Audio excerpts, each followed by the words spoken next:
ये मेरी जो क्लास है आज की, ये उत्तराखंड मेडिकल सोशल वर्क की है, जो उत्तराखंड चिकित्सा समाज कार्य की है। मैंने आप लोगों को यूनिट नंबर 6 जो है पूरा कंप्लीट करवा चुका हूँ और कुछ मैंने क्वेश्चंस भी करवाए हैं उसके संबंध में। और आज मैंने पूरा टोटल यूनिट नंबर 6 का लिया है, टोटल लिया है। तो यहाँ आपके सामने पहला प्रश्न है समाज कार्य शोध से, कि समाज कार्य शोध किस प्रकार की खोज करता है। क्या वैज्ञानिक पद्धति का उपयोग करेगा? बिल्कुल सत्य है ये। सेवार्थी की अच्छी प्रकार से सेवा प्रदान करेगा? बिल्कुल ये अच्छी बात है कि भाई सेवार्थी जिसके लिए आप काम कर रहे हो, चाहे वो ग्रुप वर्क हो, चाहे कम्युनिटी वर्क हो, चाहे केस वर्क हो, इसकी तो मदद ही कर रहे हो आप लोग, तो जाहिर सी बात है ये भी सही हो जाएगा। संख्यात्मक तथ्यों का संकलन भी होता है, ये भी सही होगा। और मैं आशा करता हूँ इस प्रश्न का किसी बच्चे ने गलत जवाब नहीं दिया है। वेरी गुड, सभी लोगों का जवाब आया है ऑप्शन नंबर डी, शाबाश। इसी तरीके से आप सभी लोग क्वेश्चन करें। आगे हम बात करते हैं, एक और प्रश्न लेते हैं, क्वेश्चन नंबर 2। प्रश्न को सिर्फ इसके शब्दों को समझना है, शब्द टफ नहीं है, इसका संधि विच्छेद कर दो तनुजा मैम। जैसे मात्रात्मक शोध है, इसमें किस प्रकार का तर्क पद्धति का प्रयोग किया जाता है। अब देखिए ये बेसिकली है, अगर मैं बात करूं आप लोगों से, तो ये बेसिकली है आपका फैक्ट पे प्रश्न है। किस पे है? फैक्ट पे प्रश्न है। और ये जो फैक्ट पर प्रश्न है ना, मात्रात्मक शोध किस प्रकार के तर्क पर बात करता है, तो परिणात्मक तर्क पर ये बात करता है। तो इसलिए आपका ये ध्यान रखें हमेशा, ये परिणाम वगैरह, निष्कर्ष वगैरह सामान्य से निष्कर्ष की ओर जाता है, तो जाहिर सी बात है तो निष्कर्ष पर बात करेगा ये। तो ऑप्शन नंबर बी आपका करेक्ट जवाब हो जाएगा। देखिए समाज कार्य के शोध में उद्देश्य उन प्रश्न के उत्तर खोजना होता है जो समाज कार्य व्यवहार में हस्तक्षेप और उपचार को प्रभावित कर रहा हो। सिंपल शब्दों में समझ लीजिए, शोधकर्ता के द्वारा यह जानकारी मिलती है कि कौन सा हस्तक्षेप या अथवा उपचार या समाज कार्य के लक्ष्य प्राप्त करने में सहायक होगा और कौन सी ऐसी क्रियाविधि जो बाधा बन रही है। तो जब आप परिणात्मक तर्क निकालते हैं, परिमाणात्मक, तो यह आपका सीधा सीधा बताता है मात्रात्मक शोध, इसी तर्क पर यह बात करता है। ये फैक्ट से प्रश्न था, इसे ध्यान रखिएगा, परिमाणात्मक तर्क। आगे हम बात करते हैं, यहाँ पे प्रश्न है, एक किताब के बारे में पूछ लिया गया, शायद आप लोगों ने नाम नहीं सुना होगा। मैं किताबों पर भी बता रहा हूँ, आप लोगों के क्लासेस 10-10 मिनट की बना रहा हूँ, उसे भी आप लोग देखा करें थोड़ा सा। लेकिन शोध में एक किताब आई थी, शोध के संदर्भ में, द रोमांस ऑफ रिसर्च। अब ये रोमांस वाली बात मत समझना कि रोमांस से संबंधित क्वेश्चन, ये रिसर्च का था, रिसर्च। इस किताब में केवल रिसर्च के बारे में बात की गई थी, केवल रिसर्च के बारे में बात की थी। और ये ध्यान रखना, इस विद्वान का नाम, ये भी विद्वान बहुत ही फेमस है, इंपॉर्टेंट है ये किताब, तो ध्यान रखिएगा। ऑप्शन नंबर ए की तरफ अगर आप जाते हैं, रेमंड एंड मोरी, मोरी नहीं, बेसिकली कहीं कहीं मोरी लिखा जाता है, कहीं मुर्रे लिखा होता है, ठीक है, रेडमैन मुर्रे। तो ये बेसिकली नाम फेमस है, ध्यान रखिएगा। शोध के संदर्भ में द रोमांस ऑफ रिसर्च की एक किताब लिखी थी, और ये ध्यान रखिएगा आप सभी लोग, अच्छी किताब है ये, ठीक है, ध्यान रखिएगा।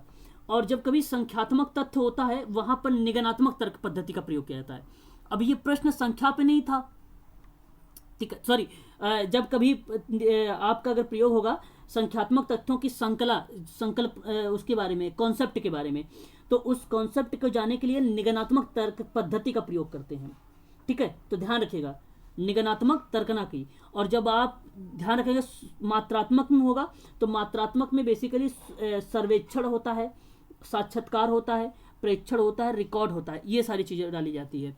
लेकिन यहाँ पे पूछा था तर्क पद्धति पे, इसलिए आपका परिणात्मक तर्क होगा। और दूसरी बात, आपको यहाँ पे रेमंड एंड मुर्रे का द रोमांस ऑफ रिसर्च की किताब याद रखिएगा, ये दोनों क्वेश्चन इंपॉर्टेंट थे।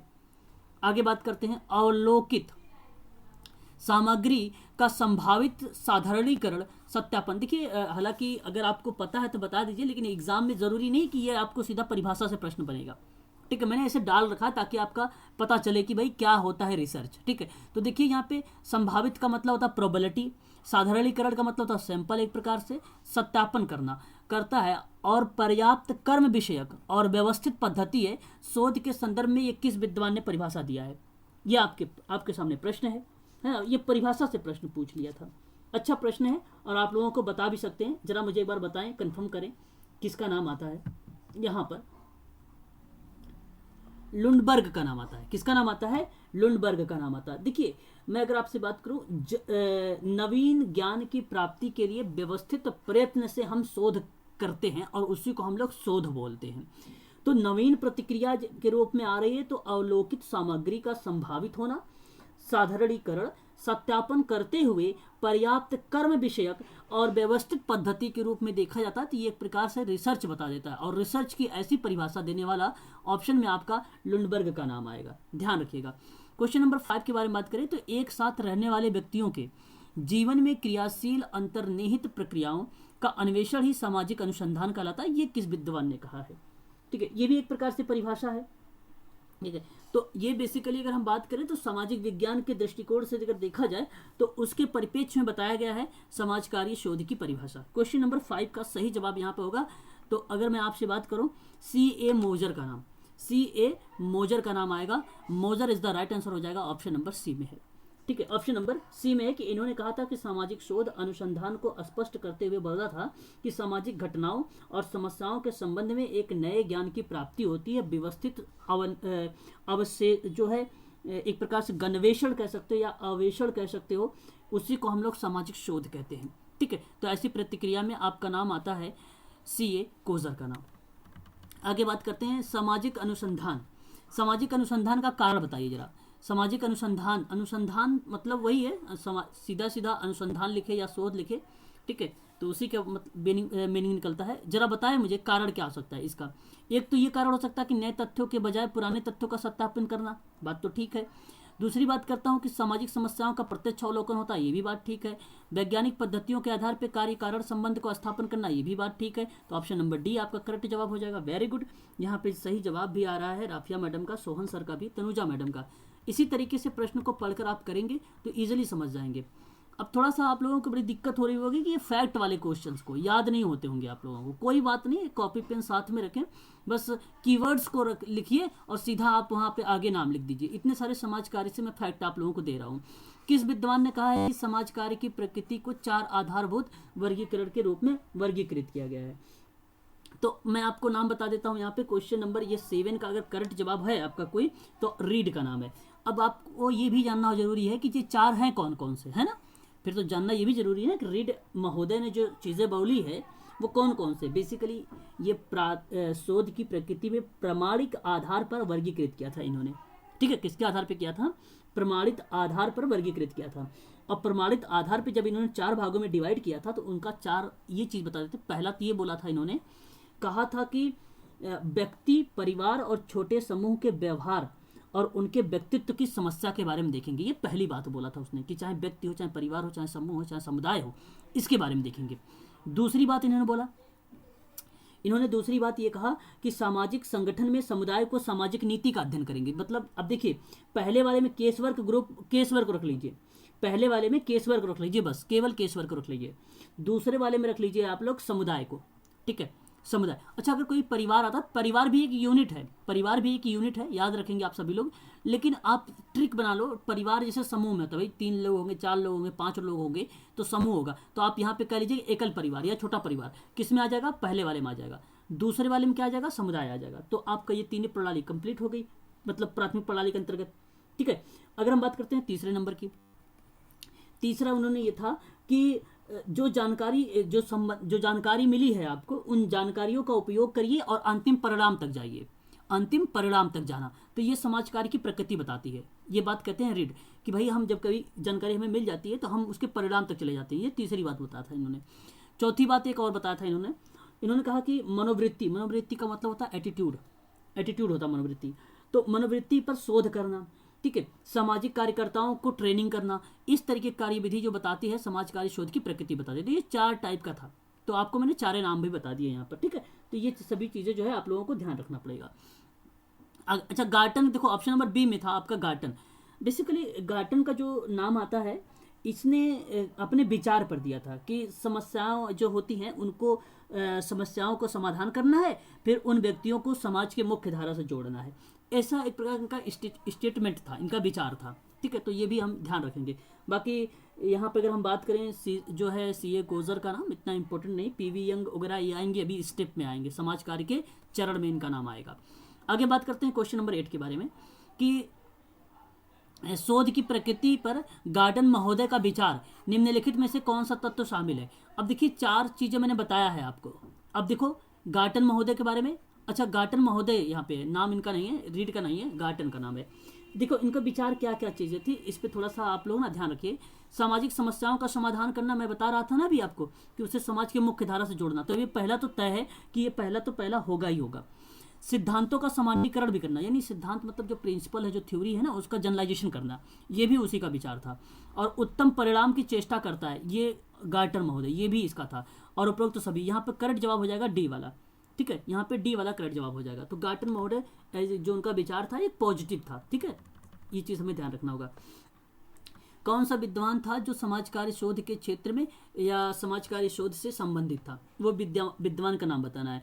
लेकिन समाज कार्य शोध, देखो अब समाज कार्य शोध में क्वेश्चन नंबर अगर हम 9 के बारे में बात करें तो आप सोचते होंगे यार ये तो स्टैटिक्स का है, कार्ल पियर्सन स्टैटिक्स का है ना, और पीवी यंग तो कंफर्म है, पीवी यंग तो कंफर्म है, इसमें कोई दो राय नहीं है सोहन जी, पीवी यंग तो कंफर्म है कि ये तो है समाज कार्य शोध के क्षेत्र में भी है, चरण में भी है, इसका नाम तो कंफर्म है। लेकिन आप सोचिए जरा, साथ संबंध जो गुणांक आप पढ़ते हैं, कोरिलेशन जो आप पढ़ते हैं, कोरिलेशन, तो कोरिलेशन में ही एक आता है स्पीयरमैन का नाम भी, जिसने श्रेणी वर्गीकरण के रूप में बात किया था, श्रेणी सहसंबंध के बारे में बात किया था स्पीयरमैन, उसका भी नाम आता है।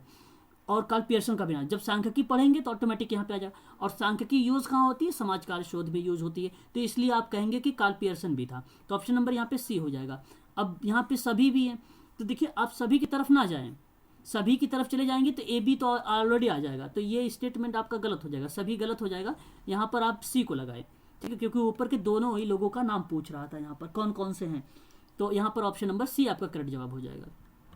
अब देखिए स्लूटर, यहाँ पे देखिए स्लूटर ने समाज कार्य शोध के कितने चरण, अभी हालांकि मैंने आपको बताया है पीएचडी करके, पीएचडी कैग करके बताया था आप लोगों को, प्रॉब्लम, हाइपोथेसिस, डिज़ाइन, और उसके बाद कलेक्शन, उसके बाद आपका ए से एनालिसिस और जी से जनरलाइजेशन, और उसके बाद फिर मैंने आर बता दिया था, जो है एक प्रकार से रिपोर्ट कर दिया था यहाँ पर, है ना, इस चीज़ों को मैंने बता चुका हूँ। तो ये तो आपको ईजिली याद है, आप जानते भी हैं इनके बारे में, लेकिन मैं आपको बता दूँ ये इन्होंने कुल टोटल 15 चरण बताए थे। सी आर कोठारी के बारे में अगर हम बात करें, सी आर कोठारी ने कुल टोटल जो डिवाइड किया था वो बांटा था 11 टाइप में, यानी 11 चरण में डिवाइड किया था, और इसने जो बांटा था वो बांटा था 15 चरण में, ठीक है। मैं आपको इसके नाम बता देता हूँ, आप थोड़ा सा ध्यान से सुन लीजिए मेरी बात को, अगर आप नोट कर रहे हैं तो स्पीड से नोट भी बना लेना। पहला था विश्लेषण का विवेचन करना इनका, दूसरा जो चरण इन्होंने बताया था कि कहा था कि आंकड़ों को प्रस्तुत करना, तीसरा इन्होंने जो बताया था, देखो इसको मुझे याद नहीं होता, मैं बताऊँ कैसे याद करता हूँ, पहले विश्लेषण होगा, फिर उसके बाद क्या होगा, हम उसको प्रस्तुत करेंगे, कहीं पर रखेंगे आंकड़ों को, फिर उसके बाद हम क्या करेंगे, जहाँ रखेंगे वहाँ पे टिप्पणी होगी, वहाँ पर टिप्पणी होगी, ये तीसरा बन जाएगा।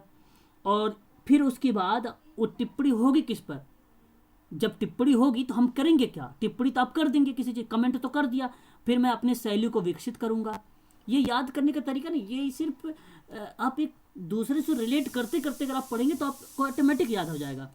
फिर आपने शैली का विकास किया, तो जब शैली का विकास हो गया आपके अंदर तो जाहिर सी बात है आप क्या कर दोगे, शोध विषय का चयन कर दोगे, फिर शोध विषय का आप चयन कर दोगे, ठीक है, ये स्लूटर का नाम आता है। फिर उसके बाद क्या करेंगे, समस्याओं को समझने की बात करेंगे, समस्या को समझना, विषय का चयन हुआ तो फिर समस्या को समझना, फिर उसके बाद संदर्भ ग्रंथ की सूची का निर्माण, मतलब अब वहाँ पर क्या करेंगे, सूची का निर्माण करेंगे, मतलब भाई समस्याएं हैं कौन कौन सी, जब आपने सर्वेक्षण कर लिया तो भाई कौन, अब आप देखते होंगे किताबों के नीचे संदर्भ ग्रंथ, तो संदर्भ ग्रंथ में क्या देखते होंगे, विद्वानों के नाम लिखे होते होंगे, उनकी किताब का नाम लिखा होता है, ये सारी चीज़ें लिखा होता है। तो जब हमने सर्वेक्षण किया तो फिर तो हम इसको बनाना पड़ेगा ना, हमें कौन कौन लोग थे, कौन कौन सी किताबें आई, क्या क्या चीज़ थी, तो फिर तो हमें बनाना पड़ेगा सूची निर्माण करना पड़ेगा फिर तो हमें, तो इसलिए आप कह सकते हो संदर्भ ग्रंथ की सूची भी, ठीक है। फिर उसके बाद हम क्या करेंगे, परिभाषा करेंगे, समस्या को परिभाषित कर देंगे, फिर उसके बाद हम विभेदीकरण करेंगे, फिर हम क्या करेंगे, प्रमाणों को प्रत्यक्ष और अप्रत्यक्ष रूप से हम उसका संबंध निकालेंगे, फिर उसके बाद हम क्या करेंगे, आंकड़ों का प्रमाण बनाएंगे, ठीक है, आंकड़ों का प्रमाण करेंगे, फिर प्रमाणों की उपलब्धता का अनुमान लगाएंगे, प्रमाण का हमने क्या लगाया, अनुमान लगाया, फिर उसके बाद हमने क्या किया, समस्या की जांच कर ली, फिर उसके बाद हमने क्या किया, सूचनाओं का आकलन कर लिया, ठीक है, आकलन कर लीजिए या संकलन कर लीजिए, संकलन सबसे बेटर रहेगा, आकलन के बजाय अगर संकलन करेंगे ना तो सबसे बेटर रहेगा, कलेक्शन करना, फिर उसके बाद लास्ट में आपका आ जाता है उसको व्यवस्थित करना या विश्लेषण करना। तो ये चीज़ हो जाती है। तो ये 15 स्टेप इसके हो गए, ठीक है। ठीक उसी प्रकार से अगर हम बात करते हैं यहाँ पर क्वेश्चन नंबर 10 का सही जवाब ऑप्शन नंबर ए हो जाएगा। 11 की बात करता है, सी आर कोठारी शोध की प्रक्रिया में कितने चरण बताए हैं, तो 11 बताया, अभी मैंने आपको बताया भी है। निदर्शन का प्रारूप बताया है, प्रोजेक्ट बताया है, फिर शोध समस्या का निर्माण बताया है, फिर हाइपोथेसिस बताया है, ठीक है, फिर हाइपोथेसिस का निर्माण बताया। पहले परीक्षण था, फिर उसके बाद निर्माण था इसका। ध्यान रखिए, कोठारी ने पहले परीक्षण किया था, फिर निर्माण हुआ था। और पहले परीक्षण होता ही है हाइपोथेसिस की, ऐसे थोड़ी होता कि हाइपोथेसिस पहले बना देते हो, ये गलत हो जाएगा ऐसे कंडीशन पर, ठीक है। तो ये था इग्नू के द्वारा जो बताया गया है। इग्नू ने क्या बोला है, इग्नू के बारे में अगर हम बात करें, राष्ट्रीय इंदिरा गांधी राष्ट्रीय विश्वविद्यालय के बारे में बात करें, मुक्त विश्वविद्यालय के बारे में बात करें, तो वो भी कहता है पहले समस्या का परिभाषित कर लो भैया, फिर उसके बाद प्रकाशित कर लो, फिर उसके बाद इकाई को तय कर लीजिए अपने, फिर विधि और तकनीकी का प्रयोग करिए, फिर उसके बाद आप शोध का मानवीकरण कर लीजिए, फिर उसके बाद आप कहता है मार्गदर्शन दीजिए, फिर उसके बाद कहता है एकत्र कर लीजिए सारी जितनी जानकारियां हैं, फिर उसके बाद कहता है विश्लेषण करिए, फिर उसके बाद रिपोर्ट लिख दीजिए। ये इग्नू बोलता है।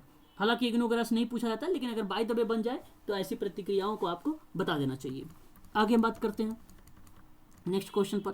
क्वेश्चन नंबर 12 हमारे सामने ये है कि राम आहूजा ने शोध के कौन से चरण पर चर्चा किया है। अब राम आहूजा के बारे में बता देता हूँ। इन्होंने कुल टोटल 6 चरण बताए थे। कितने चरण? 6 चरण बताए थे, 6। अब आपको बता देता हूँ, पहले ध्यान रखो। अध्ययन की समस्या का निर्धारण करना था उनका, दूसरा था निर्देशन की योजना बनाना, तीसरा था आंकड़ों का विश्लेषण करना, चौथा था उनका शोध का प्रारूप तय करना, पांचवा था आंकड़ों का संकलन करना, छठा था प्रतिवेदन तैयार करना। तो ये 6 थे इनके चरण। तो यहाँ पर देखिए, शोध प्रारूप का तय करना, निर्देशन की योजना, समस्या का निर्धारण करना, ऑप्शन नंबर आपका यहाँ पे डी वाला करेक्ट जवाब हो जाएगा।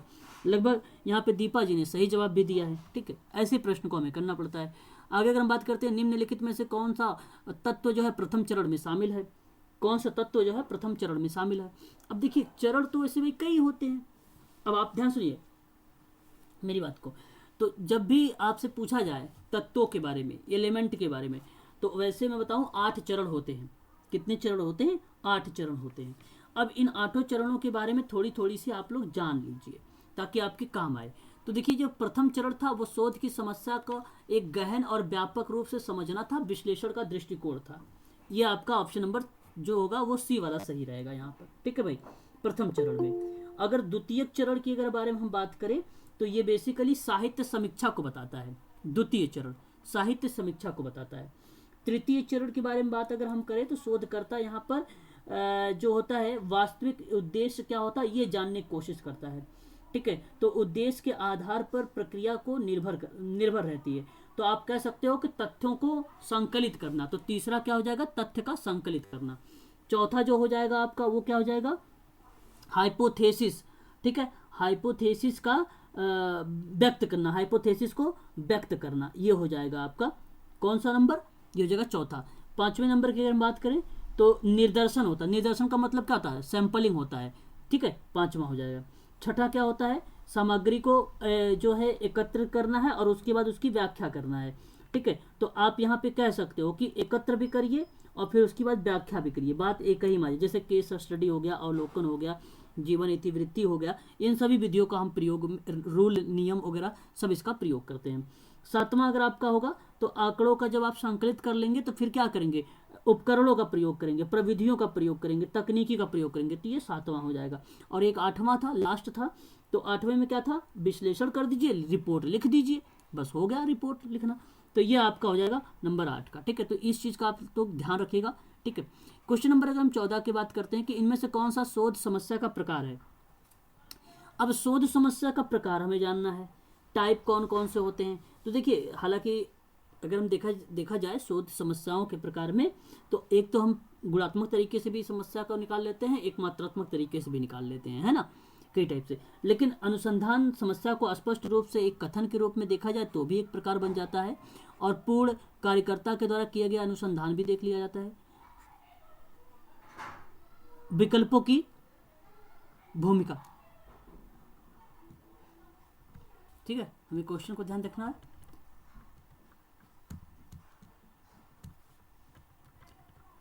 क्वेश्चन नंबर 15 कहता है निम्नलिखित में से कौन सा साहित्य समीक्षा का महत्व देता है। साहित्य समीक्षा का मतलब जानते ही होंगे आप लोग भाई कि पत्र पत्रिका अखबार वगैरह पढ़कर जो दिया जाता है उसी को हम लोग बोलते हैं साहित्य समीक्षा के रूप में, है ना। तो साहित्य समीक्षा का अगर महत्व के बारे में हम चर्चा करें तो यहाँ पे करेक्ट जवाब क्या होना चाहिए। तो क्वेश्चन नंबर अगर 15 की हम बात करें तो उपरोक्त सभी हो जाएगा कि यहाँ पे अनुसंधान के आधारों पर सिद्धांत भी होता है, अनुसंधानकर्ता को दिशा प्रदान करता है, साहित्य पद्धति के उचित चुनाव और संबंध में मार्गदर्शन भी करता है। ऑप्शन नंबर आपका डी वाला करेक्ट रहेगा साहित्य समीक्षा में। आगे अगर हम बात करते हैं, किस विद्वान ने कहा है कि उद्देश्य और परिकल्पना निरूपण के संदर्भ में अस्थायी परिकल्पना का निर्माण वैज्ञानिक विधि का एक आवश्यक पद माना जाता है। तो मतलब ध्यान सुनिए, अस्थायी परिकल्पना है ना, अस्थायी परिकल्पना का निर्माण के लिए वैज्ञानिक विधि का भी आवश्यकता होती है। ये किस विद्वान ने इस बात को कहा है। तो यहाँ पे लुंडबर्ग और यंग का नाम आएगा, पीवी यंग करके, जो आपने भी देखा था विद्वान का नाम, इन दोनों का नाम आता है, इसलिए ऑप्शन नंबर आपका ए वाला करेक्ट जवाब हो जाएगा। आगे अगर हम बात करते हैं, परिकल्पना एक अनुमान है जिसे अंतिम अथवा अस्थायी रूप से किसी निरीक्षित तथ्य अथवा दशाओं की व्याख्या हेतु स्वीकार किया हो, और कह रहा है इसमें कि जिससे कि अन्वेषण को पथ प्रदर्शक प्राप्त होता है। परिकल्पना निरूपण के संदर्भ में किस विद्वान ने परिभाषित किया। तो परिकल्पना की परिभाषा आ गई आपके सामने, और इसका सही जवाब अगर हम बात करें परिभाषा के लेकर तो यहाँ पे करेक्ट जवाब हो जाएगा गुड्डे एंड स्केटस का नाम। ऑप्शन नंबर डी आपका करेक्ट जवाब हो जाएगा यहाँ पर, ठीक है। आगे अगर हम बात करते हैं क्वेश्चन नंबर 18 के बारे में कि शोध अभिकल्पना का, तो अभिकल्पना का मतलब होता है डिजाइन, है ना। तो शोध अभिकल्पना का प्रकार नहीं होता। अब हालांकि पता होना चाहिए कि फिर इसके टाइप कौन कौन से हैं शोध परिकल्पना के। अगर आपको टाइप पता रहेंगे तो आप इजीली कर पाएंगे। तो ऐसे में पूछा है वो कौन सा नहीं है, तो 18 का सही जवाब जो हो जाएगा ऑप्शन नंबर डी, डाटा संकलन करने का, ठीक है। अनुभाविक एकरूपता और विश्लेषणात्मक चर और आदर्श प्रारूप, ये सभी के सभी जो होते हैं एक प्रकार के शोध की अभिकल्पना के टाइप के रूप में देखा जाता है, ठीक है। तो आप लोग इसको खास कर ध्यान में रखेंगे, ठीक है। आगे अगर हम बात करते हैं, एक और क्वेश्चन लेते हैं। कह रहा है कि निम्नलिखित में से अभिकल्पना का महत्व कौन कौन सा होता है, ठीक है। तो यानी इंपॉर्टेंस हमें बताना होगा। तो इंपॉर्टेंस में अगर हम बात करें तो एक देखो, तथ्यों का संकलन करने में सहायक होगा, ये भी आपका सही हो जाएगा। अध्ययन को उचित दिशा प्रदान करता है, ये भी बात सही हो जाएगी। अध्ययन के उद्देश्य का निर्धारण करता है, ये भी बात ठीक हो जाएगा, ठीक है। अध्ययन क्षेत्र में सीमित करना, ये भी बात हो जाएगी, ठीक है। सिद्धांत निर्माण में सहायक होना, ये भी बात हो जाएगी। तो ये इंपॉर्टेंस है सारी के सारे, है ना, सारे के सारे क्या हैं, इंपॉर्टेंस है। तो आप लोग इसका ध्यान रखा करें खासकर, ठीक है। क्वेश्चन नंबर 19 का सही जवाब हो जाएगा ऑप्शन नंबर डी वाला आपका करेक्ट जवाब। आगे हम बात करते हैं क्वेश्चन नंबर नेक्स्ट लेते हैं 20 के बारे में। नमूना का मतलब होता है एक प्रकार का सैंपल, है ना। तो यहाँ पे प्रश्न पूछ लिया है, नमूना अभिकल्प निम्नलिखित में से कौन सी विशेषता है ना। तो इनकी विशेषताएं अगर आपको पता है तो ठीक है, फिर तो अदरवाइज नहीं तो गलत हो जाएंगे ऐसे क्वेश्चन। तो क्वेश्चन नंबर 20 के बारे में अगर मैं बात करूं आप लोगों से, इसका सही जवाब ऑप्शन नंबर आपका यहाँ पर सारे के सारे होंगे। जैसे समग्र का सही प्रतिनिधित्व करना, जो है समुचित और पर्याप्त आकार होना, निष्पक्षता का गुण का होना, तो सारे के सारे होते हैं यहाँ पे विशेषता नमूना अभिकल्पना के, ठीक है।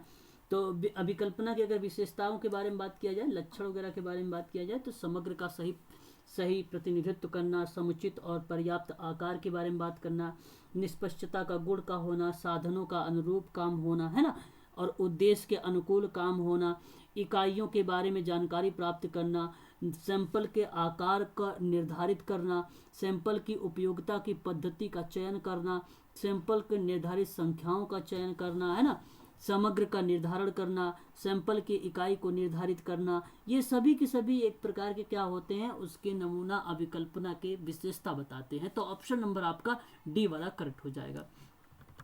आगे हम बात करते हैं क्वेश्चन नंबर 21 कि निम्नलिखित में से कौन सा नमूना उपयोगिता नहीं है, यानी एक प्रकार से नमूना की उपयोगिता नहीं है। अब निर्देशन में उपयोगिता आपको जानना पड़ेगा कि भाई उपयोगिता है कौन कौन सी। पहली बात तो ये आपको जानना पड़ेगा, तो मैं आपको बता देता हूँ।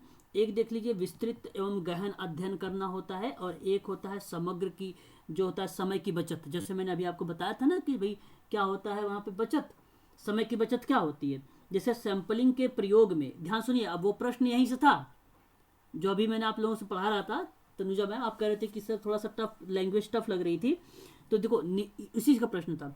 जैसे अगर मैं कहूँ सैंपलिंग के प्रयोग में शोधकर्ता के समय की बचत होती है, क्योंकि इसमें सीमित इकाइयों का अध्ययन किया जाता है। जो अनुसंधान व्यक्तिगत प्रगति के होते हैं, जो एक उपागम के रूप में होते हैं, जो एक निश्चित अध्ययन के रूप में होते हैं, उसे समय की बचत कहते हैं। और समय की बचत जो है वो नमूना की उपयोगिता में आता है। प्रश्न था यहाँ पे नहीं होना। तो मैं बता दूं, डेटा सर्वेक्षण नहीं होता, बाकी देखिए विस्तृत अध्ययन होना और वैधानिकता का होना, निष्कर्ष की परिशुद्धता का होना, कम श्रम और शक्ति का होना, प्रशासनिक सुविधा का होना, निष्कर्षों की परिशुद्धता का होना, ये सभी के सभी जो है नमूना की उपयोगिता को बताते हैं, लेकिन ये डेटा सर्वेक्षण नहीं बताता है। तो आपका ऑप्शन नंबर ए वाला सही माना जाएगा। यहाँ पर क्वेश्चन नंबर 21 का सही जवाब ऑप्शन नंबर ए है आपका।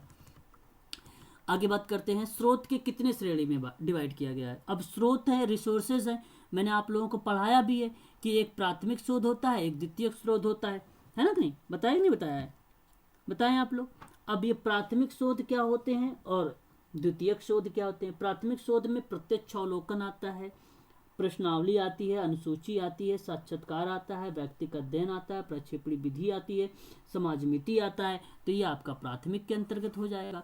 द्वितीयक शोध के अंतर्गत दो भागों में डिवाइड कर दिया गया था। एक को कहा गया था व्यक्तिगत प्रलेख और एक को बोल दिया गया था सार्वजनिक प्रविधि। जो व्यक्तिगत प्रलेख के अंतर्गत आता है वो जीवन का इतिहास आता है, आत्मकथा आती है, डायरी आती है, पत्र आता है। और जो सार्वजनिक रूप में था वो रिकॉर्ड आता है, रिपोर्ट आती है, सांख्यिकी आंकड़े आते हैं। तो ये बेसिकली हमें ध्यान रखना पड़ेगा। क्वेश्चन नंबर 23 की बात, अच्छा इसका सही जवाब ऑप्शन नंबर आपका यहाँ पर सी वाला करेक्ट हो जाएगा। 22 का 23 की बात करते हैं, निम्नलिखित में से कौन सा आंकड़ों की उपयोगिता है। अब आंकड़ों की उपयोगिता के बारे में हमें चर्चा करना होगा, है ना।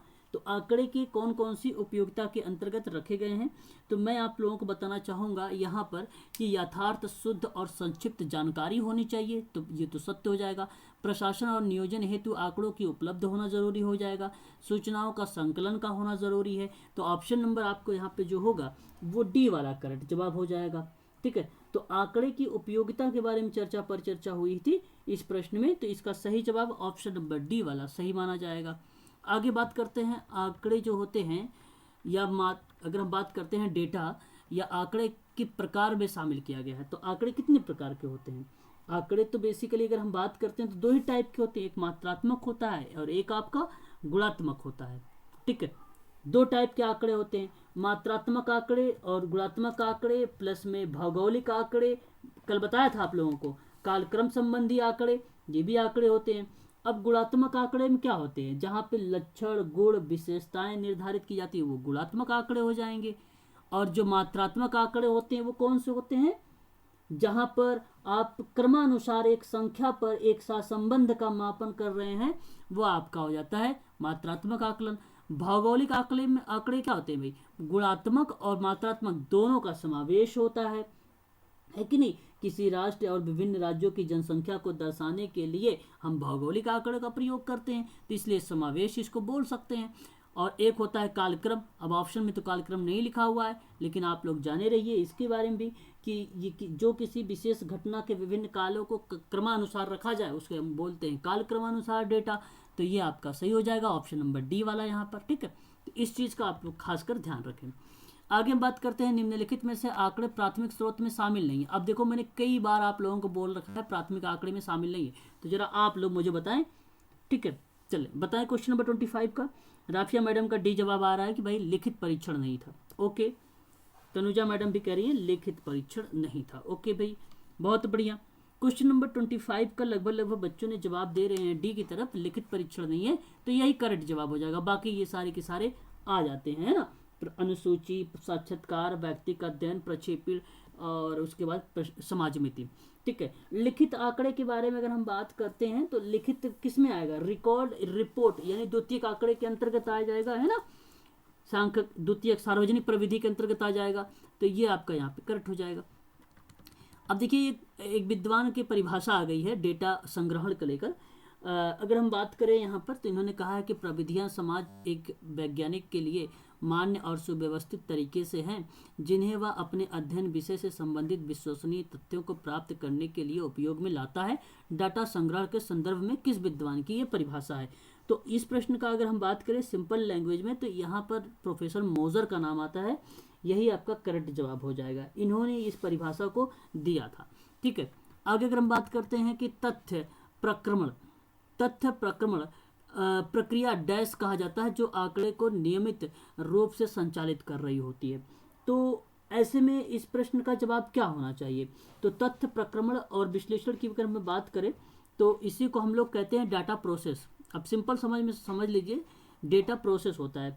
और डेटा प्रोसेस क्या होता है? किसी भी विषय के संबंध में तथ्य की जानकारी को इकट्ठा करता है और इकट्ठा करके उसके विषय के संबंध में उसका विश्लेषण करता है। और जो तथ्य प्रक्रमण होता है वो अंतिम उद्देश्य डेटा को सूचना में बदलते हुए उसको क्या करता है, एक प्रकार से अनुरूप के रूप में उपयोगी लाता है, यानी एक प्रकार से उपयोगी बना देता है। ठीक है, तो ऐसी कंडीशन पर आपका जो यहाँ पे जवाब होना चाहिए क्वेश्चन नंबर 27 का, वो क्या सही जवाब माना जाएगा? तो आपका डाटा प्रोसेस होता है। ठीक है, तो ऑप्शन नंबर ए सही रहेगा। भाई इसी का तो नाम है, इसी को तो बोला जाता है डाटा प्रोसेस। ठीक है, डेटा प्रोसेस बोला जाता है। तो डेटा प्रोसेस ही तथ्य प्रक्रमण होता है। वास्तविक चरण तथ्यों का विश्लेषण करता है और इसके जब विश्लेषण करता है बिना किसी विषय की घटना और कार्य कारण संबंध में व्याख्याओं को संभव तभी होता है। तो आप लोग कभी ऐसा ना सोचे डाटा विश्लेषण, तो डाटा विश्लेषण तो घटना और कार्य कारण संबंध में होगा। ठीक है, और व्याख्या करते समय ये संभव भी नहीं है। तो बेसिकली डेटा विश्लेषण नहीं होगा और ना ही डाटा वर्गीकरण होगा, ना ही डेटा प्रस्तुतिकरण होगा। तो प्रक्रमण का मतलब ही होता है प्रोसेस होता है। तो ऑप्शन नंबर आपका यही सही हो जाएगा। तथ्य प्रक्रमण प्रक्रिया को हम लोग डाटा प्रोसेस कहते हैं जो आंकड़े के नियमित रूप से संचालित करता है। ऑप्शन नंबर आपका ए वाला सही हो जाएगा क्वेश्चन नंबर 27 का। आगे बात करते हैं, विषय वस्तु से संबंधित विचार को क्या कहते हैं? जो विषय वस्तु से संबंधित होगा, जो विषय वस्तु से संबंधित होगा। ठीक है, आप जरा मुझे बताएं विषय वस्तु से संबंधित जो होगा वो क्या होगा? क्वेश्चन नंबर 28 का सही जवाब जो होगा वो संदर्भ लेखन कहलाता है। क्या कहलाता है?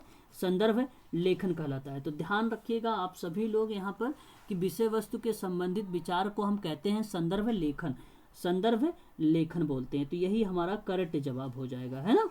ऑप्शन नंबर आपका यहाँ पे बी वाला जो होगा यही हमारा करेक्ट जवाब हो जाएगा। आगे बढ़ते हैं, कहता है कि निम्नलिखित में से कौन सा प्रतिवेदन से संबंधित मूलभूत तथ्य है? तो देखिए ये प्रतिवेदन से संबंधित है क्वेश्चंस, है ना। किससे संबंधित है?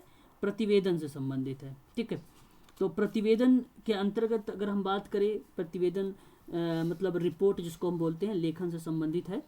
तो ऐसी प्रतिक्रिया पे अगर हम चर्चा आप लोगों से करें तो इसका सही जवाब जो होगा वो प्रतिवेदन प्रस्तुत करने के उद्देश्य की जानकारी देता है, प्रतिवेदन बनाने का ग्राफ के बारे में बताता है, अध्ययन की विधि के बारे में बताता है, उपरोक्त सभी बताता है। तो यहाँ पे करेक्ट जवाब हो जाएगा प्रतिवेदन में उपरोक्त सभी।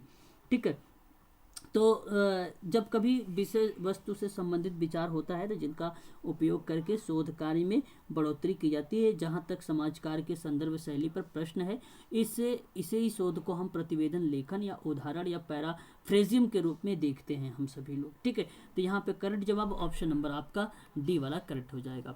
रिपोर्ट लेखन की विशेषताएं कौन कौन सी हैं? अब रिपोर्ट लेखन की अंतर्गत कुछ विशेषताएं होती हैं, उन विशेषताओं के बारे में हमें थोड़ा सा जान लेना ज़रूरी होता है। जैसे सरल भाषा का होना अत्यंत आवश्यक है, भाई ये बात तो ठीक लग रही है। वैज्ञानिक विवेचना का होना ज़रूरी है, आवश्यक निष्कर्ष को निकालना भी ज़रूरी है। ठीक है, और अगर मैं बात करूँ आप लोगों से तो यहाँ पर जो होगा वैज्ञानिक विवेचना, आवश्यक निष्कर्ष और सरल भाषा, तो सारे के सारे यहाँ पे करेक्ट जवाब हो जाएंगे। ऑप्शन नंबर आपका यहाँ पर जो होगा वो डी वाला सही जवाब हो जाएगा। पैराफ्रेजियम का अर्थ क्या होता है? पैराफ्रेजियम का मीनिंग क्या बनता है? अभी मैंने आप लोगों से थोड़ा सा जिक्र किया था, रिपोर्ट लेखन में पैराफ्रेजियम के रूप में देखा जाता है। तो किस रूप में देखेंगे पैराफ्रेजियम को, जरा आप मुझे बताएं, पैराफ्रेजियम को किस रूप में आप लोग देखेंगे? ठीक है, तो पैराफ्रेजियम की अगर हम बात करें यहाँ पे तो अभिव्यक्त का एक तरीका होता है, एक अभिव्यक्त करने का एक तरीका होता है ना। ठीक है, वो पैराफ्रेजियम होता है। तो ऑप्शन नंबर आपका अगर हम बात करते हैं यहाँ पर ए वाला ऑप्शन आपका सही रहेगा। 31 का सही जवाब आप लोगों का पड़ेगा भी कि अभिव्यक्ति का अन्य तरीका होता है। ठीक है, आगे अगर हम बात करते हैं यहाँ पर एक और प्रश्न लेते हैं कि सांख्यिकीय शब्द की आधुनिक अर्थ में, देखिए अब ये सांख्यिकीय शब्द आ गया है, स्टैटिक्स है। आधुनिक जो है आधुनिक अर्थ का प्रचलन 18वीं सदी के सर्वप्रथम कौन से विद्वान थे जिन्होंने सांख्यिकीय शब्द के बारे में परिचर्चा किया था? तो देखिए मैं आपको बता देता हूँ, सांख्यिकी शब्द आधुनिक अर्थ में प्रचलन 18वीं शताब्दी में सर्वप्रथम एक नाम था गॉटफ्राइड आकेनवाल, नाम नोट कर लीजिए, गॉटफ्राइड या इसी को कहते हैं गॉटफ्राइड आकेनवाल। ठीक, आकेनवाल तो इन्होंने 18वीं शताब्दी में सर्वप्रथम सांख्यिकी शब्द को जो है आधुनिक अर्थों में प्रयोग किया। और सांख्यिकी शब्द का प्रचलन सामान्य रूपों में देखा जाए तो दो प्रकार का होता है। तो एक था एक वचन, एक था बहुवचन। तो बहुवचन का जो मतलब बनता था वो तथ्यों को लेकर बनता था, सामग्रियों को लेकर बनता था, मतलब टूल्स वगैरह को लेकर बनाया जाता था। जैसे व्यापार हो गए, राष्ट्रीय आय हो गया, है ना, वाणिज्य हो गया, आयात निर्यात हो गया, ये सारी चीज़ें बेसिकली हम इसको प्रयोग में लाते थे। ठीक है, तो इन चीज़ को हमें ध्यान रखना पड़ेगा। तो ये दो ही टाइप में डिवाइड किया गया था, इन्होंने बांटा था एक वचन बहुवचन के रूप में भी। सांख्यिकी अनुमान संभावित, संभावित का मतलब होता है प्रोबेबिलिटी का विज्ञान है। सांख्यिकी के संदर्भ में किस विद्वान ने परिभाषा दी है। ठीक है, तो ये भी परिभाषा जो है ईजी है, सरल है, आप सब भली भांति तरीके से जानते भी होंगे शायद, अगर आप लोगों ने स्टैटिस्टिक्स पढ़ा होगा तो इसका सही जवाब हो जाएगा बोडिंगटन का नाम। बोडिंगटन का नाम कि सांख्यिकी अनुमान और संभावित विज्ञान है, ये बात इन्होंने कहा था। और अगर हम बात करें कार्नर का नाम, तो कार्नर भी थोड़े से फेमस थे, इन्होंने भी सांख्यिकी की परिभाषा देने में प्रकृति और सामाजिक समस्या के संबंध में माप और गणना को बता दिया था कि ये सांख्यिकी होता है। और किंग के बारे में बात करें तो इन्होंने भी बोला था गणना और अनुमान लगाना, डाटा को कलेक्ट करना, उसका विश्लेषण करना और सामाजिक घटनाओं को निर्णय तक ले जाना, ये किंग के अकॉर्डिंग ये परिभाषा हुआ करती थी। ठीक है, तो ये चीज़ें भी हमें थोड़ा सा ध्यान रखना पड़ेगा। परिणात्मक पहलू पर संख्यात्मक रूप में विचार करने वाला कोई व्यक्ति है तो वो रॉबर्टसन है। ठीक है, तो ये चीज़ हमें ध्यान रखना। यहाँ पर सही जवाब हो जाएगा संभावित विज्ञान है, वो बोंगिंगटन का नाम आएगा। ठीक है, बोडिंगटन का नाम आएगा, याद रखेंगे आप लोग। आगे अगर हम बात करते हैं निम्नलिखित में से कौन सांख्यिकी की उपयोगिता नहीं होती है, तो सांख्यिकी की उपयोगिता के बारे में आपको पता होना चाहिए। जैसे मैं आपको बताऊं, उपयोगिता सरल होती है, सरलता होती है, और संख्यात्मक स्वरूप होता है, तुलना होता है, साथ संबंध होता है, व्यक्तिगत और अनुभविक ज्ञान में वृद्धि करना, ये भी एक प्रकार से उपयोगिता ही है सांख्यिकी का। ठीक है ना, नीति निर्माण में प्रदर्शक के रूप में होना, भविष्य की पूर्वानुमान लगाना, सिद्धांतों की उपकल्पना की जांच करना, ये सभी की सभी जो है सांख्यिकी की उपयोगिता में आती है। लेकिन आप जरा मुझे बताएं इस प्रश्न में कहीं मैंने आप लोगों से डाटा विश्लेषण बताया है? डाटा विश्लेषण सांख्यिकी की उपयोगिता नहीं है, और यही आपका करेक्ट जवाब हो जाएगा। मैंने उपकल्पना की जांच बताया है ना, तो ये आपका सही जवाब हो जाएगा। ऑप्शन नंबर डी यही नहीं है, यहाँ पर पूछा था कौन सा नहीं होगा। ठीक है, आगे बात करते हैं। क्वेश्चन नंबर हम लेते हैं 35 के बारे में कि सांख्यिकी सीमाओं को लेकर किस विद्वान ने परिभाषा दिया था। मतलब कौन सा ऐसा विद्वान था जो सांख्यिकी की सीमाओं को लेकर अपनी परिभाषा दे दिया था। ठीक है, तो सांख्यिकी सीमाओं को लेकर जब भी कभी इस तरीके का नाम आप लोगों को देखने को मिल जाए एग्जाम वगैरह में, तो आप कहना कि भाई क्रॉस्टन एंड काउडन की परिभाषा थी, जिन्होंने कहा कि सांख्यिकी सीमाओं को लेकर ये रिप्रेजेंट किया कि ये एक प्रकार की स्टैटिक्स है, ये एक प्रकार की स्टैटिक्स है। ठीक है, आगे अगर हम बात करते हैं तो यहाँ पे देखिए सांख्यिकी अन्वेषण के दौरान, अन्वेषणकर्ता का मतलब आप है शोधकर्ता को डैश चरणों से होकर गुजरना पड़ता है। ऐसे कौन कौन से चरण हैं जो सांख्यिकी अन्वेषण के दौरान होकर हमें गुजरना पड़ता है ना, तो ये भी अच्छा प्रश्न है। मैं आप सभी से जानना चाहूँगा कि क्या ये कौन कौन से स्टेप हैं, कौन कौन से स्टेप हैं जिसके वजह से आपको गुजरना पड़ा। 5 चरण आते हैं। कितने चरण आते हैं? 5 चरण। और मैं आपको बताता हूँ, देखो एक तो आंकड़ा एकत्र करना होगा, एक चरण से इससे गुजरना पड़ेगा। एक उसके बाद होता है आंकड़ों का प्रस्तुतिकरण होगा, एक इससे गुजरना पड़ेगा। एक आंकड़ों का निर्वचन होगा, इससे गुजरना पड़ेगा। एक आंकड़ों का संगठन होगा, इससे गुजरना पड़ेगा। एक आंकड़ों का विश्लेषण होता है। ये 5 ऐसे चरण है सांख्यिकी विश्लेषण के दौरान शोधकर्ता हमेशा इन 5 चरणों से होकर गुजरता है। तो ये 5 चरण आप लोग ध्यान रखिएगा सभी लोग, है ना। आगे बढ़ते हैं, क्वेश्चन नंबर 37 लेते हैं। कहता है कि वर्णनात्मक सांख्यिकी में अध्ययन किया जाता है। तो वर्णनात्मक सांख्यिकी आपको बता दूं क्या है ये। तो एक प्रकार से जहाँ पे व्याख्या किया जा रहा हो, जहाँ पे बेसिकली विस्तृत जानकारी दी जा रही हो, तो विषय वस्तु का विश्लेषण करना, व्यवहारिक ज्ञान का विश्लेषण करना, शोध का विश्लेषण करना, ये सभी के सभी क्या कहलाते हैं? वर्णनात्मक शोध। ठीक है, वर्णनात्मक सांख्यिकी के अंतर्गत डेटा संग्रहण करना, व्यवस्थित विश्लेषण के बाद व्यापक स्तर पर विषय वस्तु का विश्लेषण करना, डेटा के पैटर्न को इस तरह से इस्तेमाल करना कि निष्कर्षों का यादृच्छिक पर अनिश्चितता का कारण बन जाए एक प्रकार से। तो यहाँ पर ऑप्शन नंबर डी वाला आपका करेक्ट जवाब हो जाएगा। ठीक है, क्वेश्चन नंबर 38 के बारे में बात करें। पैरामेट्रिक टेस्ट के माध्यम से डैश के बारे में विस्तृत धारणा बनाई जाती है। तो अब ये देखिए, एक होता है पैरामेट्रिक टेस्ट होता है, एक नॉन पैरामेट्रिक होता है। पैरामेट्रिक में जो होता है टी टेस्ट आता है, पेयर्ड टी टेस्ट आता है, अनपेयर्ड टी टेस्ट आता है। ठीक है, कार्ल पियर्सन का कोरिलेशन आता है, और one way analysis of variance आता है, जिसको आप एनोवा बोलते हो। तो ये पैरामीट्रिक टेस्ट के अंतर्गत आते हैं। नॉन पैरामीट्रिक टेस्ट के अंतर्गत आपको अगर हम बात करते हैं तो एक मन विटनी व्यू का टेस्ट आता है, और एक आता है आपका स्पीयरमैन का कोरिलेशन आता है। अच्छा, स्पीयरमैन का ध्यान रखिएगा, नॉन पैरामेट्रिक में आता है, कार्ल पियर्सन का पैरामेट्रिक में आता है, ठीक है। और इसी तरीके से 3-4 हैं। जो है विल्कोक्सन का भी एक नाम आता है, रैंक में इन्होंने बात किया था, ठीक है। तो ये चीज़ें आती हैं। अब हमारा प्रश्न ये है कि बताइए पैरामेट्रिक टेस्ट के माध्यम से किसके बारे में विस्तृत धारणाएं बनाई जाती है? जनसंख्या के बारे में बनाई जाती है, तथ्य के बारे में बनाया जाता है, किसके बारे में बनाया जाता है? तो जनसंख्या के बारे में बनाया जाता है। ऑप्शन नंबर आपका पहला वाला सही रहेगा यहाँ पर, ठीक है ना। ये किसके माध्यम से बारे में बनाता है? जनसंख्या के बारे में बताता है। आगे अगर हम बात करते हैं कि निम्नलिखित कथनों पर विचार करें कि आंकड़े तथ्यों के वे समूह हैं जिन सर नॉन पैरामेट्रिक उसमें आ जाएगा ना, सैंपल में? नॉन पैरामेट्रिक सैंपल में, तो सैंपल में आपका पैरामेट्रिक भी आता है, ठीक है। नॉन पैरामेट्रिक पैरामेट्रिक दोनों में आते हैं। आप जब हाइपोथेसिस बनाते हैं वहाँ पे जब आप हाइपोथेसिस करेंगे तब आएगा, ठीक है। दोनों आएंगे, कोई ज़रूरी नहीं केवल नॉन पैरामेट्रिक ही आए, दोनों आएंगे आपके, ठीक है। किस पे लगा रहा है? तो जनसंख्या सैंपलिंग में आएगा, तो आप जो समिष्ट वाला पॉपुलेशन है वहाँ पर आप कहेंगे। तो पॉपुलेशन वाला अगर हम बात कर रहे हैं, जैसे मैंने ले लिया यहाँ पे 2000 के लोग हैं, अब 2000 लोग हैं, पॉपुलेशन है, यहाँ से मैंने कुछ लोगों को निकाला 10 लोगों, तो पैरामेट्रिक टेस्ट तो यहाँ पर भी लगाएंगे। और अगर 10 लोग यहाँ पर है काम कर रहे हैं तो यहाँ पर भी पैरामेट्रिक टेस्ट लगा सकते हैं। One way analysis of variance यहाँ पर भी लगा सकते हैं। छात्रों पर होता है टी टेस्ट, वो भी लगा सकते हो आप लोग यहाँ पर, ठीक है।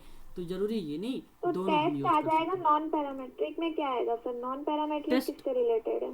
नॉन पैरामेट्रिक स्पीयरमैन को रिलेशन का है, स्पीयरमैन को जिसे श्रेणी का सहसंबंध है, ठीक है।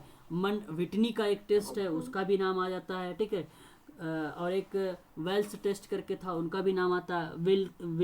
एक नाम और था विल्कोक्सन रैंक दिया था उसने, रैंक का एक दिया था, तो रैंक परीक्षण था, रैंक परीक्षण भी नॉन पैरामेट्रिक के अंतर्गत आ जाता है, ठीक है, वो भी आ जाता है। आगे अगर हम बात कर रहे हैं तो देखिए यहाँ पे विचार करना है आप लोगों को भाई, ये क्वेश्चन नंबर अगर 39 का है तो यहाँ पे करेक्ट जवाब क्या होना चाहिए, ठीक है। तो अगर मैं बात करता हूँ आंकड़ों और तथ्यों के समूह के कारणों के पर्याप्त सीमा तक अप्रभावित करता है, नहीं प्रभावित करता है, अप्रभावित थोड़ी नहीं करता है, तो प्रभावित करता है। ये गलत हो गया, आ लिख कर गलत कर दिया यहाँ पर, ठीक है। तो यहाँ पर ये गलत हो गया। आंकड़े संख्यात्मक रूप में व्यक्त किए जाते हैं, बिल्कुल किए जाते हैं। ऑप्शन नंबर केवल बी वाला सही रहेगा यहाँ पर, ठीक है। पहला इस प्रश्न का सही जवाब जो हो जाएगा ऑप्शन नंबर बी करेक्ट हो जाएगा, ठीक है। क्वेश्चन नंबर अगर हम नेक्स्ट बात करते हैं तो यहाँ पर देखिए और विचार करना है हमें। अच्छा देखिए यहाँ पे कह रहा है कि आंकड़ों के द्वारा जो है किसी भी विषय के संबंध में यथार्थ शुद्ध और संक्षिप्त जानकारी प्राप्त होती है, क्या ये बात सही है? तो आप क्या बताएंगे? बिल्कुल बताएंगे कि भाई सही है। और अगर आप कहें कि आंकड़े क्षेत्र के विकास से संबंधित परियोजनाओं को सफलता सही आंकड़ों के संकलन पर निर्भर करती है, तो ये भी बात ठीक है, सफलता पर सही निर्भर करती है, ठीक है। ऑप्शन नंबर यानी आपका पहला सही है, दूसरा सही है, तो ऑप्शन नंबर सी वाला करेक्ट हो जाएगा यहाँ पर, ठीक है। आगे हम बात करते हैं यहाँ पर देखिए, अभी मैंने आपको 8 चरण के बारे में बताया है, तो यहाँ पर आपको मैच करना है, तो कैसे मैच करोगे आप? मैच करके बताइए जरा मुझे।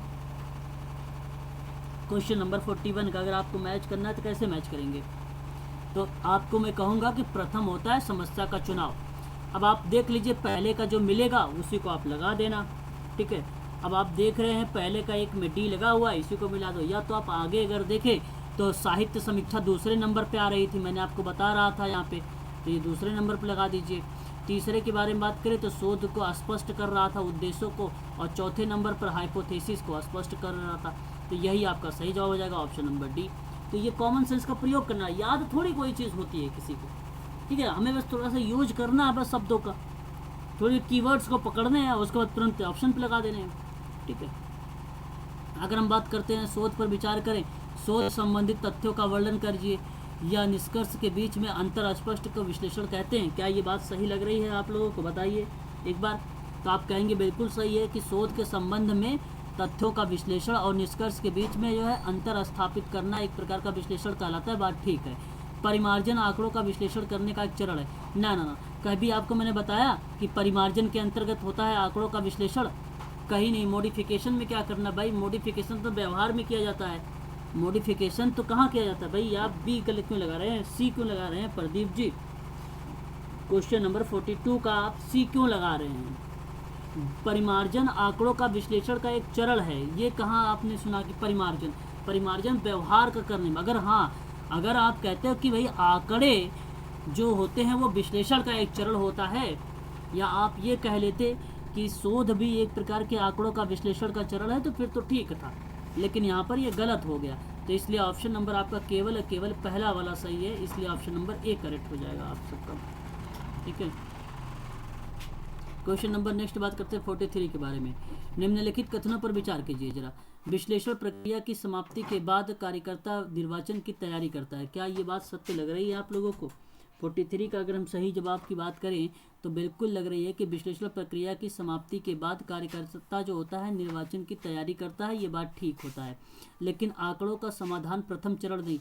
देखो, आंकड़ों का संसाधन पहला चरण नहीं। पहला चरण तो वो है समस्या की पहचान करना, इसलिए ये गलत हो जाएगा। ऑप्शन नंबर आपका पहला वाला करेक्ट जवाब हो जाएगा यहाँ पर, ठीक है। ऑप्शन नंबर पहला वाला करेक्ट हो जाएगा। अब यहाँ पर मैच करिए जरा, प्रथम के अंतर्गत क्या चीज़ें आएगी।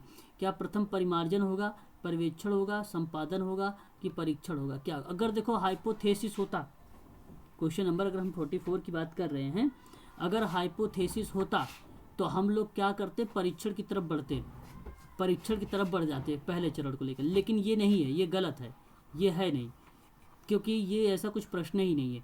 प्रश्न हमें मैच करना है, किससे मैच कर रहे हैं, ठीक है।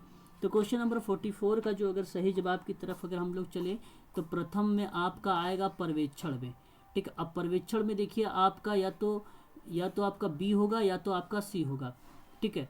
और द्वितीय चरण में अगर आपका बात करें तो ये होता है परीक्षण दूसरे चरण में। तीसरी चरण के अगर बारे में बात करें तो ये होता है परिमार्जन। चौथे चरण के बारे में बात अगर हम लोग करें तो ये होता है संपादन। लास्ट में क्या होता है, एडिटिंग होता है ना, एडिटिंग को हम लोग क्या बोलते हैं, संपादन बोलते हैं। तो यहाँ पे करेक्ट जवाब हो जाएगा ऑप्शन नंबर सी की तरफ। राफिया मैडम गलत जा रहे हो आप, ऑप्शन नंबर सी की तरफ जाएगा क्वेश्चन नंबर 44, ठीक है। ऑप्शन नंबर सी की तरफ आगे बात करते हैं। पर्यवेक्षण देखो हमने अभी देखो वही प्रश्न है, प्रथम चरण में क्या था, द्वितीय चरण में क्या था, तृतीय चरण में क्या था, ये आप लोगों ने पहले वही उसी वाले प्रश्न है। अब उस प्रश्नों की व्याख्या हो रही है यहाँ पर, है ना। तो पर्यवेक्षण क्या है, अगर 45 के बारे में अगर हम जिक्र कर रहे हैं तो 45 में तो पर्यवेक्षण किसको कहते हैं हम लोग। पर्यवेक्षण के बारे में बात करें तो आंकड़ों की विशिष्टता का अवलोकन कहलाना एक प्रकार का पर्यवेक्षण कहलाता है। ये प्रथम हो जाता है, सॉरी ये आपका तृतीय में आ जाएगा, ठीक है। और अगर हम परीक्षण के बारे में बात करें, परीक्षण क्या है आपका, परीक्षण क्या था, परीक्षण आपका द्वितीय चरण पे था, ठीक है। परीक्षण आपका द्वितीय चरण पे था, ठीक है। तो द्वितीय चरण पे क्या हो जाएगा आपका, बताएं, परीक्षण किस पे आ जाएगा आपका। क्वेश्चन नंबर 45 का आप बताएंगे तो आप कहेंगे भाई ये अनुभवी सामाजिक कार्यकर्ता की सहायता करता है परीक्षण, ठीक है। और परिमार्जन क्या करता है, परिमार्जन क्या करता है आपका, तो परिमार्जन आपका क्या करेगा, आपका पूर्वावलोकन कहलाता है। और संपादन गुणात्मक सुधार कहलाता है। तो ऑप्शन नंबर आप देख लीजिए कौन सा सही हुआ, एक का ये, यानी आप यहाँ पे कहेंगे कि सेकंड वाला सही जवाब हो जाएगा। 45 का सही जवाब ऑप्शन नंबर बी माना जाएगा, है ना। तो याद रखिएगा 44, 45 दोनों प्रश्न जो थे सिमिलर थे, मिलते जुलते थे, कोई टफ प्रश्न नहीं था। आगे अगर हम बात करते हैं सैंपल को लेकर, तो प्रतिदर्श या निदर्शन सैंपलिंग को कहते हैं हम लोग। विस्तृत समग्र का लघुत्तर एक प्रतिनिधि होता है। तो सही जवाब इसके बारे में अगर हम चर्चा करें तो ये सही जवाब है। समग्र का एक लघुत्तर प्रतिनिधि होता है सैंपलिंग। और सैंपलिंग में समग्र का वह भाग है जिसका चयन हम जांच पड़ताल के उद्देश्य से करते हैं। ये भी बात ठीक है। तो इसलिए आप कहेंगे कि ऑप्शन नंबर आपका सी वाला करेक्ट हो जाएगा यहाँ पे, ठीक है। क्वेश्चन नंबर अगर हम बात करते हैं 47 के बारे में, 47 क्या कहता है कि निम्नलिखित कथनों पर विचार करें। निदर्शन से प्राप्त परिणाम समस्त समग्र पर लागू होता है। क्या ये बात ठीक लग रही है? बिल्कुल ठीक है। निदर्शन जो होता है प्राप्त परिणाम और समस्त समग्र पर लागू होता है। सैंपलिंग कहाँ करते हैं? पूरे पे करते हो ना, पॉपुलेशन पे, उसी पे तो निकालते हो 10 लोगों को। तो इसलिए ये सही है। संभावित और असंभावित च अद्वय निदर्श के 3 प्रकार। ये देखो कंफ्यूज करने के लिए दे रखा है कि निदर्शन के 3 प्रकार मैंने बताया कभी भी? मैंने 2 ही प्रकार बताया ना, एक प्रोबेबिलिटी बताया, एक नॉन प्रोबेबिलिटी बताया। कब मैंने आप लोगों को बताया भैया कि चा का मतलब होता है, देखो संस्कृत यूज कर रहा है, चा अद्वय, तो चा अद्वय तो है ही नहीं कोई सैम्पलिंग, तो इसलिए आप क्या बताएंगे, ऑप्शन नंबर केवल पहला सही हो जाएगा, है ना। तो यहाँ पे पहला वाला सही जवाब हो जाएगा आप सबका। ठीक है, प्रदीप जी सी जवाब दे रहे भाई, कहाँ से, मैंने आपको कभी बताया नहीं, सैम्पलिंग 3 टाइप के होते हैं, है ना, एक प्रोबेबिलिटी होता है, एक नॉन प्रोबेबिलिटी होता है। ठीक है, क्वेश्चन नंबर 48 देखिए, निम्नलिखित कथनों पर विचार करिए। 48 में अगर हम बात करें तो अनुसंधान को न्यूनतम प्रयास, लागत और समय के साथ संचालित करने हेतु प्रारचना का निर्माण अति आवश्यक होता है। क्वेश्चन नंबर, ये भी बहुत सरल है कि नहीं, तो आप कहोगे बिल्कुल सही है सर। ठीक है, लागत, समय और संचालित करने के लिए उसके रचना पर निर्माण करना अति आवश्यक होता है शोध में, तो न्यूनतम प्रयास यही होता है हमारा, कम से कम में। और अनुसंधान प्रश्नों का मौलिक उत्तर प्रदान करना प्ररचना का उद्देश्य नहीं होता। देखो भाई, यहाँ पर नहीं कर दिया, अगर नहीं होता तो होता, प्रश्नों का और मौलिक उत्तरों को प्रदान करता है तभी तो रचना बनती, तभी तो उसका उद्देश्य होता है, तो ये तो कुछ है ही नहीं, ये गलत हो गया आपका, पहला वाला सही जवाब है केवल। ठीक है, ऑप्शन नंबर केवल यहाँ पर 48 का ए वाला करेक्ट जवाब रहेगा। ठीक है, आगे बात करते हैं, बिल्कुल सही जवाब प्रदीप जी। आगे बात करते हैं क्वेश्चन नंबर 49 के बारे में। तो यहाँ पर देखिए कुछ और प्रश्न पर हमें विचार करना होगा कि पहला कह रहा पॉइंट की जो त्रुटि होता है वो प्रसरण पर नियंत्रित होता है, प्ररचना के उद्देश्य में से एक होता है। क्वेश्चन नंबर 49 का बिल्कुल सही जवाब है कि जो एरर्स होते हैं वहाँ पर प्रसरण पर नियंत्रण करना। प्रसरण का मतलब जानते हैं आप लोग क्या होता है, वेरिएंस होता है। ठीक है, एनालिसिस ऑफ वेरिएंस के बारे में, प्रसरण का विश्लेषण करना, प्रसरण वही होता है, वेरिएंस होता है। आप वेरिएंस मतलब चर वगैरह को समझ सकते हैं। ठीक है, प्रसरण, तो प्रसरण का नियंत्रण होता है, चर वगैरह पे नियंत्रण, त्रुटि पे चर का नियंत्रण होता है, और प्ररचना का उद्देश्य में से एक माना जाता है, ये सही बात है। और आंकड़ों का वर्गीकरण के लिए उचित श्रेणी का चुनाव करना और प्ररचना का अंग माना। तो ये क्वेश्चन नंबर 49 की ये भी बात ठीक है, दोनों के दोनों सही है। तो क्वेश्चन नंबर 49 का सही जवाब ऑप्शन नंबर सी होगा। यहाँ पे आंकड़ों का वर्गीकरण, उचित श्रेणी में चुनाव होना, इसीलिए तो किया जाता है वर्गीकरण कि उचित जो श्रेणियां हैं, कैटेगरीज हैं, उसको डिवाइड किया जा सके, उसकी रचनाओं के बारे में बात किया जा सके, तो यह एक प्रकार का सही हो जाएगा। तो ऑप्शन नंबर आपका सी वाला सही रहेगा। क्वेश्चन नंबर 50 के बारे में देख लेते हैं। निम्नलिखित कथनों पर विचार करना है हमें। तो आपके सामने एक है आंकड़ों और तथ्यों की संख्यात्मक विवरण है, इन्हें परस्पर संबंधित रूप में प्रस्तुत किया जाता है, वे राज्य को प्रशासन से संबंधित तथ्य हैं।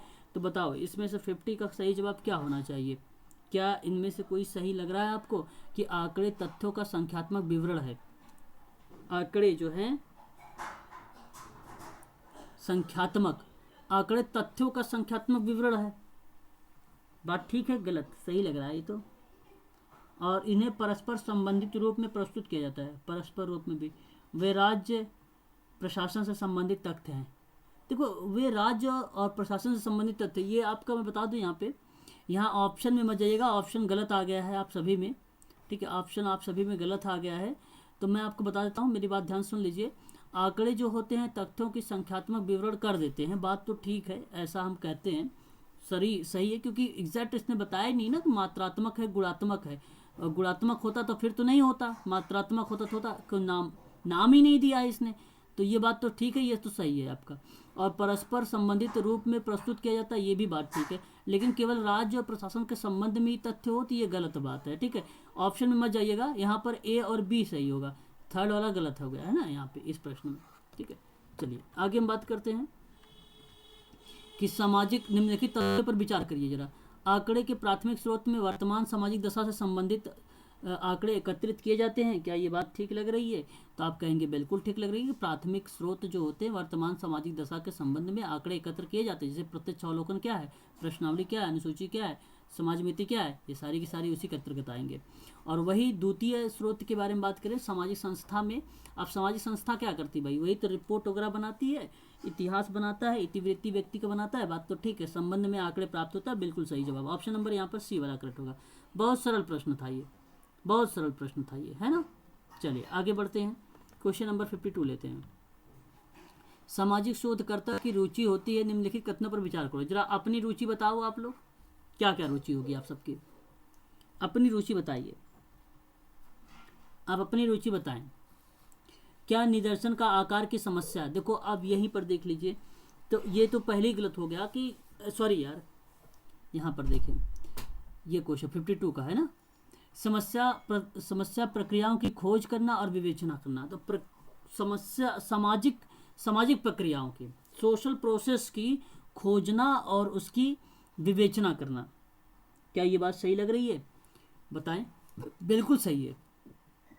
अब बताइए जरा, सामाजिक सुधार का प्रयास करना, सामाजिक सुधार थोड़ी ना, देखो ये सोशल रिसर्चर है, अब प्रश्न है रिसर्चर की, तो आप लोग सोच रहे होंगे सामाजिक सुधार करना, भाई सामाजिक सुधार थोड़ी, वो रिसर्चर थोड़ी है, रिसर्चर का काम होना चाहिए ना, रिसर्चर के बारे में पूछा है, तो इसलिए आपका ये काम पहला सत्य है।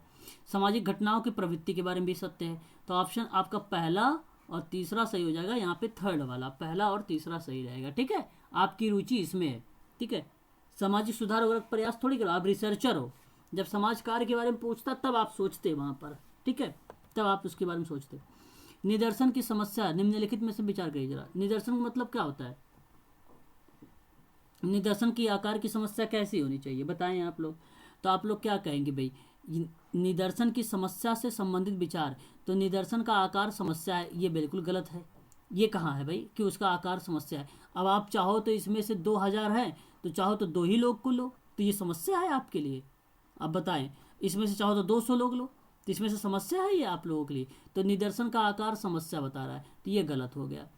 अब हम आगे बात करते हैं अभिनति निदर्शन की समस्या। अभिनति निदर्शन की समस्या कहने का मतलब ये हुआ एक प्रकार से कि जो पक्षपात वगैरह होता है, जो भेदभाव वगैरह के बारे में एक प्रकार से रिप्रेजेंट करता है, तो ये एक प्रकार की यहाँ पे विचार करें तो ये एक प्रकार की समस्या है निदर्शन की, तो ये बात सही हो जाएगी आपकी।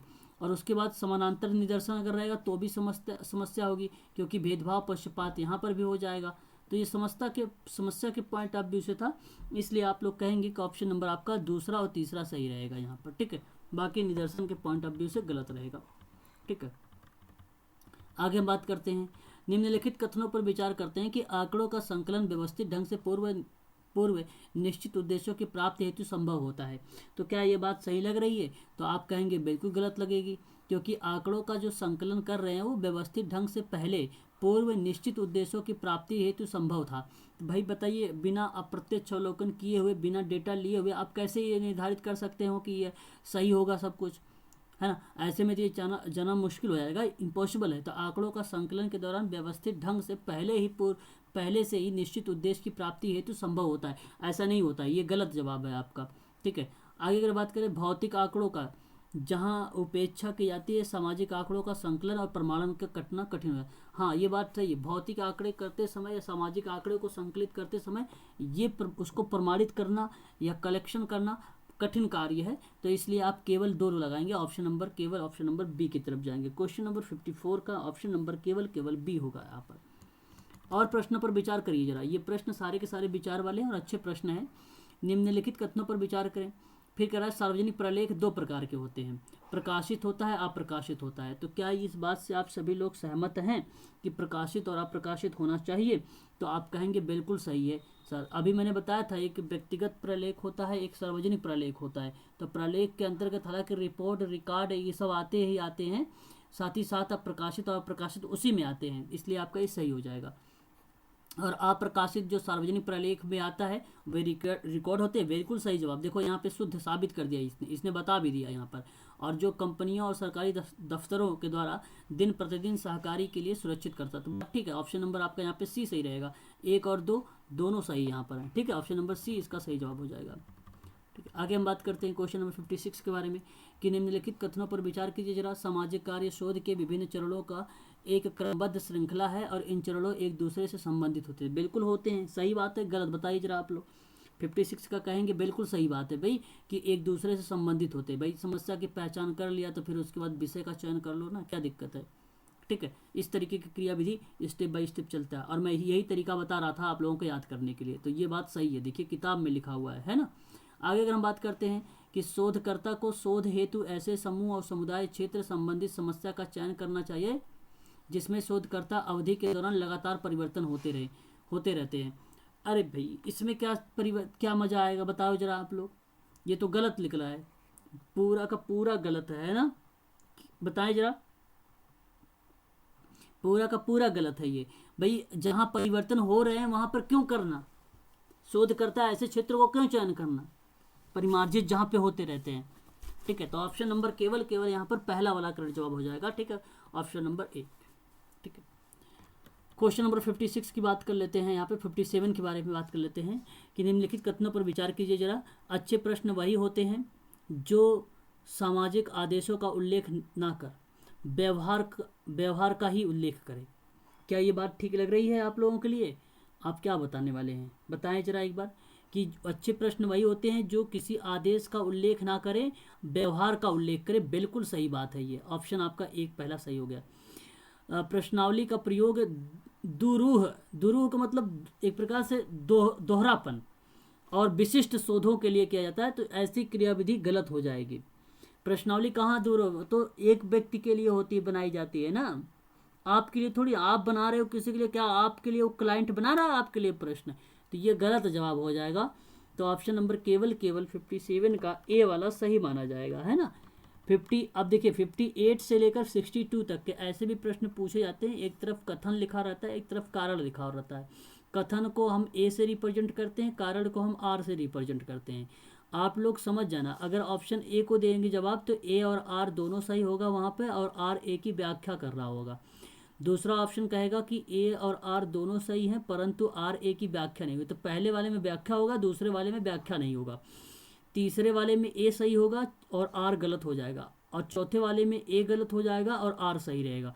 तो ये 4 ऑप्शन मिलेंगे। अभी आप जरा से करिएगा इस प्रश्न को। सामाजिक शोध को व्यवहारिक दृष्टि से उपयोगितावादी कहा जा सकता है, क्या ये बात सही है? बताएं एक बार। 58 का बिल्कुल यहाँ पे आप कहेंगे ये सही है, तो आप यहाँ पे अभी आपने एक ऑप्शन पे नहीं गए, अभी आर पढ़ेंगे हम लोग।